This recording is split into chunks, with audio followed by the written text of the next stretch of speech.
हरे कृष्ण, जय श्री राधे। भगवानले तुलसी पत्ता बिना कुनै पनि भोग स्वीकार गर्नुहुन्न।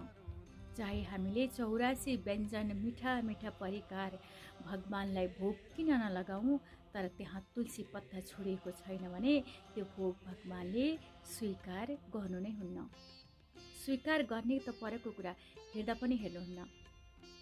भगवानले हामीले बनाएको भोग स्वीकार गर्ने होइन कि जब हामीले तुलसी पत्ता छोड्छौँ अनि त्यो तुलसी पत्ताको कारणले गर्दा भगवानले भोग स्वीकार गर्ने हो भनेपछि तुलसी पत्ताको बिना भगवानले एउटा पानी त जल त स्वीकार गर्नुहुन्न भने यो जीवन तुलसी बिना कसरी भगवानले स्वीकार गर्नुहुन्छ। त्यसैले यो तुलसीको अत्यन्तै महत्त्व छ, अत्यन्त महिमा छ। हामी फाल्तु होइन, हामी पाल्तु हौँ। कसको पाल्तु हौँ त भन्दा भगवानका, भगवान श्रीहरि नारायण हरि कृष्ण भगवानका हामी पाल्तु हौँ, हामी फाल्तु होइनौँ। राधे राधे।